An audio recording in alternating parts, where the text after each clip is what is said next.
Yoga is more than just asana, strength, flexibility, stretching. It's actually an inner transformation that happens. But in this journey, the student-teacher's relationship is crucial as it directly influences a student's experience and growth. As yoga teachers, how do we maintain the integrity of this sacred bond while respecting ethical principles? In this video, we are going to dive deep into the core ethics that comes with teaching yoga, because teaching yoga is not just about knowing the asanas or the ability to teach the asanas. It is actually about building connections with clarity, compassion and keeping our own boundaries. तो चलिए आइए शुरू करते हैं.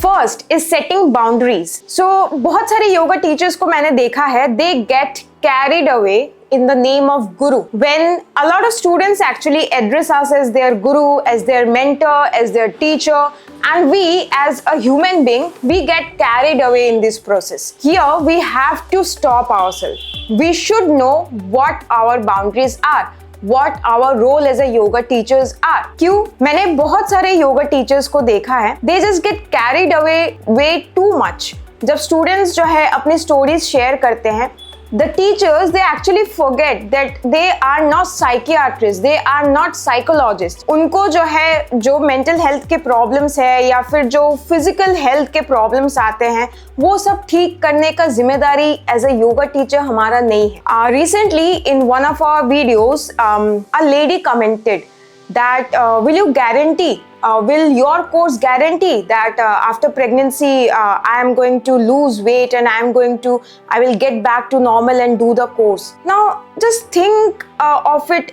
like कितना गलत question है. We countered her a lot, but then all of a sudden the entire comments that just got deleted. We wanted to keep that comment in order to let the other yoga teachers know that we need to set our boundaries. As a yoga teacher, I am not a doctor that I have or I will be able to guarantee you that after pregnancy will you be able to practice yoga or not. I'm not a doctor. I'm not the right person that you are asking this question to. So we have to know this.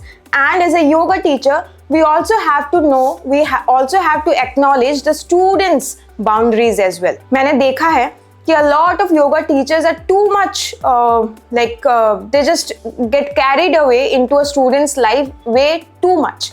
वो भी नहीं होना चाहिए. We should know when to give that student space, when to ask the student if they want to talk or not, and when to guide the student correctly. These are the few actually things that we should maintain while teaching yoga asanas. Second is consent. The concept of consent is very much important as a yoga teacher or in our yoga journey. ये चीज India में बहुत कम है, but अगर आप foreign countries में जाते हैं, they actually have consent cards, green card and red card. So what happens? You are practicing in a yoga studio, you will be given cards. If you keep the green card in front of your mat, means the teacher can come and do hands-on adjustment on your asana to elevate or just give you the correct alignments. ठीक है? अगर कोई red card रख देता है कोई student, the teacher will not come. Even verbally भी उसे ठीक नहीं करेंगे. So this consent is very much important. So before आपने देखा होगा, if you go to Mysore to learn yoga, you will see there वहाँ के schools में आप देखेंगे कि they ask may I or can I, they ask like this. But मैंने देखा है बहुत सारे योगा स्टूडियोज, योगा schools में consent का कोई concept ही नहीं. But this is so wrong, very wrong. And this actually should be applicable when we are practicing offline. Online में तो कोई problem वैसे भी नहीं होता है. Third is cultural sensitivity. So yoga अगर हम देखें is more than just fitness. It's associated with India's culture, India's spirituality, India's belief systems in spirituality, in religion. So हमें यहाँ थोड़ा सा ध्यान रखने की ज़रूरत है. Whenever we are teaching, we should know who are the students that are coming. अगर उनमें से कोई ऐसे स्टूडेंट है who just don't want to practice a particular asana or practice a particular pranayama, we should keep his or her concern into consideration. तो ये चीज जो है ये बहुत ही sensitive case है and we have to look into it, चाहे आप वो ऑनलाइन क्लास कर रहे हो या ऑफलाइन क्लास कर रहे हो. Fourth is authenticity. In a world of yoga gurus and yoga influencers, being authentic is the only thing that your students are expecting from you. मैंने बहुत सारे ऐसे जो है योगा टीचर्स को देखे हैं who very proudly actually boast about themselves कि I am practicing this level of Ashtanga. I can do this asana, that posture, this. But they are not authentic in nature. They don't know that yoga is not just about asana.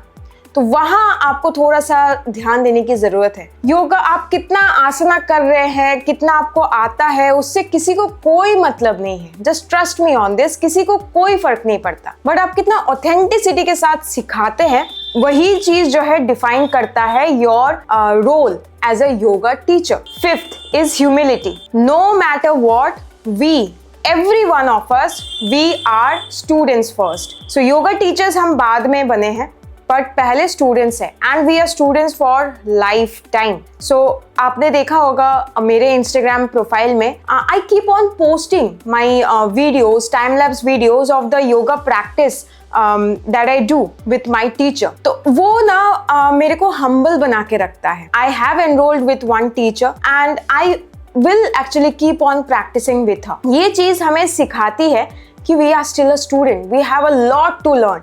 आज भी जब मैं TTC का जो है course या फिर session लेने जाती हूँ, उससे पहले I study myself first. कोई भी मैं टॉपिक पढ़ा रही हूँ तो उसके पहले, जैसे भारतीय दर्शन हमने कल पढ़े, उसके पहले मैं पहले प्रिपेयर होती हूँ. एंड जब मैं एक अच्छी स्टूडेंट बनूंगी तभी आई कैन बिकम अ अच्छा teacher no to my students. So being humble, ये ह्यूमिलिटी रखना throughout the lifetime is very, very important. So these are the 5 ethics that I think one should follow as a yoga teacher. अगर आपको इसके अलावा और भी लगता है कि yes, some more things can be added here, please use the comment section. I really want to know what's your point of view in this topic. I hope this video helped. Thank you.